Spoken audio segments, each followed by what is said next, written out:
Before I start this video, I've got a competition for a really, really good prize. And the prize is for a signed West Ham shirt. Loads of the players have signed it. As well as the signed West Ham shirt, you get 2 tickets for a game in the second half of the season in corporate hospitality. It's a really good prize. A really good prize. The shirt is signed, let me read it. The shirt is signed by Declan Rice, Mark Noble, Snodgrass, Diop, Cresswell, Balbuena, Zabaleta, Ogbonna, David Martin and Yarmolenko. Brilliant. There's the shirt. Right, here's what you got to do to be entered into the competition. Follow the instructions carefully, because the link is in the description below. Under this screen, there's some writing. Right there, there's a link. You need to click the link. It's going to take you to Facebook. What it's going to do is it's going to take you over to the Facebook page, or you can search Facebook for Hammers Chat Forum. What you got to do is you got to like it. You'll find this will take you to the link. You got to like it. You got to comment on the video. And you've got to share it. All right? So like, comment, Gonzo, whatever. Like it. Gonzo is horrible. And then share it around. Well, you might, do you know what? Actually, you might want to comment what's in the video, because I'm going to talk about Pellegrini, but I've already recorded it. So I'm going to cut it now with a nice edit. And you're entered into the competition. Go. Did you see Wolves play at the weekends? They were magnificent. Oh, they were absolutely brilliant. Yes, they lost. They lost the game to Tottenham. Tottenham can consider themselves to be extremely fortunate to have won that game. But Wolves were magnificent. And I watched them and felt jealous. Felt jealous of the way they were playing. I felt jealous of their identity. The assured nature with which the manager was giving instructions. And I think mostly I was jealous about their position and standing in the game. Jose Mourinho jumped on an interview afterwards, and he mentioned that Wolves just aren't there to flatter, to deceive. Wolves aren't just there to be a top 10 team. He thought Wolves could go out there and really do something. And as I say, I was very jealous of that, because they were absolutely swashbuckling. And I pick Wolves because it's pointless comparing West Ham to Liverpool or Manchester City or anybody like that. Because Wolves occupy exactly the position in terms of maybe club size and ambition where we should be, and we should be now. I'm not going to lie and say that I've particularly researched their transfers. I know they bought Jimenez for decent money. I think over 30 million. But to the best of my knowledge, they haven't spent 45 million on a striker like we have. I think possibly their most expensive winger was not 39 million like Felipe Anderson is. Do they have a £24 million centre-half? I'm not so sure. I don't know. I know they've spent decent money in the previous transfer window to this one in last season's. But then again, so have we.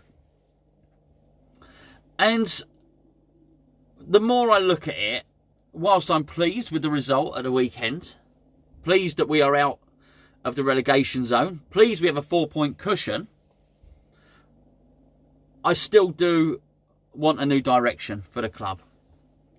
Because if we look at and assume that actually the money spent is roughly the same, if we assume that our wage bill is the same or higher than Wolves, is the same or higher than Leicester City, then we have to assume that we're doing something wrong. Leicester themselves seem to have a very, very strong identity, both in the way they play and in the way the club is going forward. And I do think Southampton were a poor team. As I say, I was pleased to get the result, but I thought Southampton were poor. Despite them being poor, that the game could have gone quite differently. I thought we dominated the game in the first half, and I thought the best chances maybe in the second half, some of them fell to them. I thought we were unlucky with VAR. Yeah, all the mitigation comes into it. But I also thought Danny Ings was unlucky with VAR. He hit the post, he hit the bar. That could have been very different. I still think, particularly after the Arsenal's loss to Manchester City, I still think we lost. Got a damn good seeing to, let's say, by a very poor Arsenal team. It appears that the win against Chelsea was, it looked good, but I think before that they'd lost their previous 2 games. It now seems to be that Chelsea are on a pretty poor run. So maybe that wasn't the result that we all thought it was. My point is we're not out of the woods and far from it. I know you don't think we are, but I'm still jealous of those other clubs. And for that reason, I would still get rid of Pellegrini. I'm not saying I'll bring in Moyes or anything like that, but I think we do need a new direction to the club. And with that direction and the new manager and the new ethos of buying players, because let's be perfectly honest, when I watched Wolves, we were linked. Well, actually, we have been in recent times linked with 3 of their players. Links, I know, it might just be paper talk. But we were linked with Jimenez, who looks to be a decent striker. We were also linked with Dendoncker. Looks to be a good player. We sent scouts out to see Dendoncker.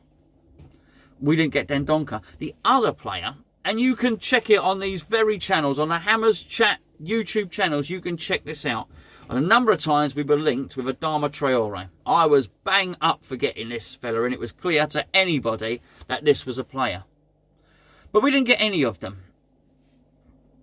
Have we got a good player? Have we got some good players? Yes, we have. But you can't help but think that Antonio is in the team in spite of the manager rather than because of him. You get the impression he's not Pellegrini's type of player. He has to play him because he's just so good.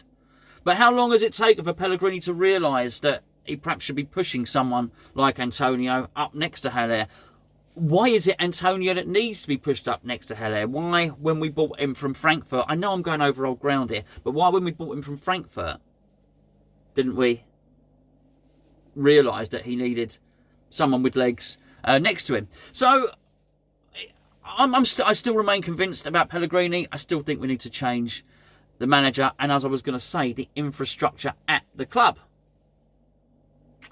Now, there's been an article today, and the article's in Current Hue, but it's responding to something that's happened on Twitter. Now, here is, I'm going to read it out to you here. Let's put my glasses on. It says, West Ham chairman David Gold has hit back at a supporter on Twitter who said, spend some money on the training facilities. The injuries are ridiculous and are holding us back. Now, I don't mean to dig David Gold out, but he's put himself in the line of fire recently because he's done the interview with Blowing Bubbles magazine, where he's said that he doesn't regret moving to the London Stadium, the Olympic Stadium, and also he's just more prevalent on Twitter, isn't he? He's put himself out there, so all we can do is respond to what he said. Now, David Gold, it says, we have over the last few years spent millions on improving the training facilities to the high standard at both Chadwell Heath and Rush Green. In essence, to go into it, we've added a new treatment area, a gym, hydrotherapy pool, and a plant room. It's a plant room, not for growing tomatoes, I'm guessing, but it's extra dressing rooms, manager offices, and meeting rooms. The training ground now includes 6 high-quality Dessos pitches, including a pitch within the stadium area that are the same size as the pitch used by the first team. I've been to the training ground. The pitches are excellent. Okay? That's it. The rest of the training complex is probably of a lower standard than your local sports centre. I cannot be more honest than that. The canteen is unspectacular. It probably looks like the canteen in your local Tesco, or so. It's just it's. You know, you go up with your tray, you collect your food. I mean, it's a canteen. How good does it need to be? Here's the point. The owners have spent 16.5 million on the training complex. So basically, to go back to what David Gold has said, we have over the last few years spent millions improving the training facilities to the highest standards at both Chadwell Heath and Rush Green. The expenditure is 16.5 million. It is well down. It's well down on our competitors. And I go back to the point I was making at the start of the video, which is who are we supposed to be competing with? Well, it's teams like Wolves and it's teams like Leicester. I said before in a previous video, Tottenham's training ground is 150 million. Do I expect us to spend as much as Tottenham on a training ground? No. Do I expect us to spend half as much on ours? Yes. Yes, I would, if that's the going rate. Now, you've got to really take into account, do you believe that a training ground is important? Well, it has to be. If it wasn't, clubs wouldn't have them, would they? The whole thing, the whole building, the whole surrounding area is really the players' working environment. It's not the, it's not the stadium. The stadium, they're there, what, once every couple of weeks? The home of the players, really, is the training ground. And these are multi-million-pound players. I mean, if you had a Ferrari, you wouldn't send it to Quick Fit to get fixed, would you? You'd send it to a specialised Ferrari dealership. Not that I know. And I just think that they've just spent a derisory amount. And it ain't good enough. And it's like the team, and it's like the manager. The whole club is geared and structured in such a way that how can we possibly thrive? Leicester City are building a training complex at the moment. You want to see the thing. I'm going to pop it up there. You want to see this thing. They're spending 100 million. So when David Gold turns round and he says, we have over the last few years spent millions on improving the training facilities to the highest standard, it's not the highest standard. I think Chelsea is the highest standard. Actually, Manchester City probably have trumped that in recent times. You want to see Man City's training complex, by the way. That's the highest standard. I think the words he's chosen are so far wrong. I think in Premier League terms, I think it's the lowest standard. I wouldn't be surprised if we have one of the worst training grounds in the Premier League. As I say, the pitches are nice. They really are. The pitches are nice. They've got the 4G pitches. Absolutely splendid. Do I think it's a happy working environment? I couldn't say. I mean, that all depends on the managers. That depends on the players. But has the place got as many machines as it needs? The hydro pools, all of these things. Have they got as many physiotherapists? Have they got everything that these other clubs have? Why do the other clubs... Why do they cost 100 million? Have we somehow found a way to make the 16.5 million do exactly what the 100 million does at Leicester? I don't think we have. Anyway, that's Monday's rant. I need a favour from you, please, you fine, lovely people. My friend, Canning Town Len, has, well, you know Canning Town Len. He's been doing some absolutely wonderful stuff. And Canning Town Len has his own YouTube channel, and I'm working under the assumption that you do not know that he's got it because he's got 100, 200, 300 subscribers. Sorry, Len, if it's more. It's not enough. He ain't got enough subscribers. He's going to be producing more and more content. So I would beg you, please, my lovely, lovely subscribers on here.